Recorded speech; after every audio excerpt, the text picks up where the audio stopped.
У әріпінің емлесі. У әріпі дауысты дыбыстың алдынан да, дауысты дыбыстан кейін де жазыла береді.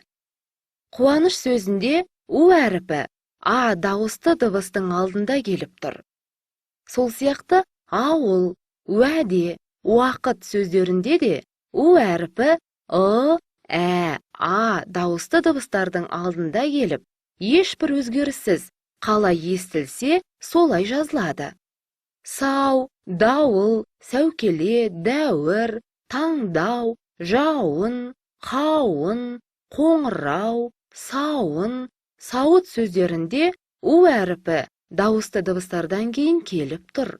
Қалай естілсе, солай жазамыз. Сөздердегі У әріпінің жазылуын есіңде сақта.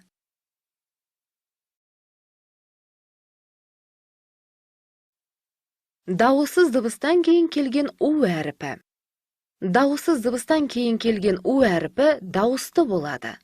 Су, суық, ту, жу, бу сөздерін айтып көрейік.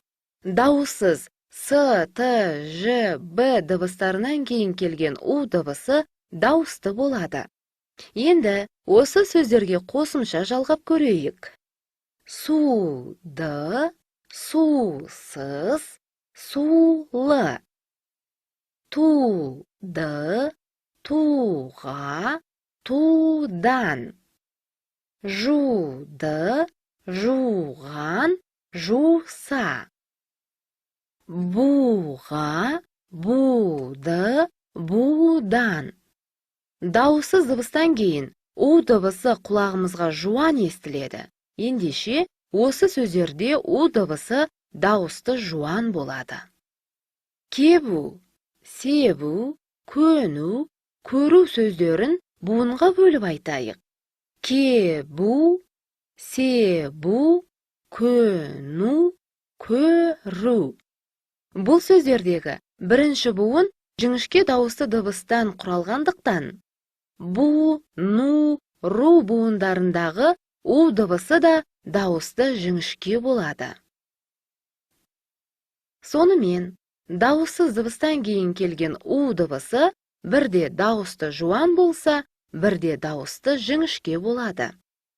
Сөздердегі У әріпінің жазылуын есіңде сақта.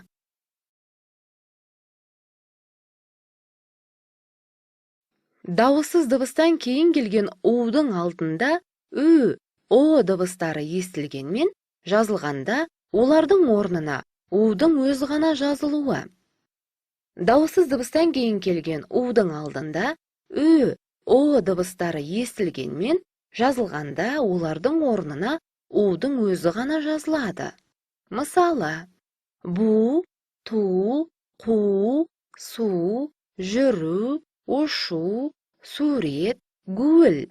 Құлағымызға бу, ту, қу, су, жүру, ұшу, сурет, гүл болып естілгенмен, жазылғанда олардың орнына У-дің өзі ғана жазылады. Қазақ тілінде У әріпі көбінесе дауыссыз дыбыстан кейін келеді, және ол сөздің жуан жіңішке болуына байланысты О-у, не Ү-у болып айтылады.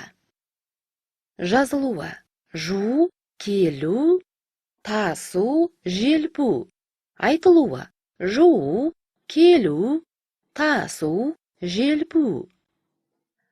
У әріпі дауысты дыбысты таңбалағанда әрі буын құрайды, әрі қос О-у, Ү-у дыбыс болып айтылады. Мысалы, жару, кебу болып айтылғанмен, жазғанда жару, кебу сақтаймыз. Дауысты әріптеріне аяқталған сөздерге У әріпі қосылғанда әріптерінің түсіп қалатыны. Сөздің соңғы буынында дауысты дыбысы бар сөздерге У әріпі қосылғанда әріптері түсіп қалады. Оқу, кему, оқу, кему.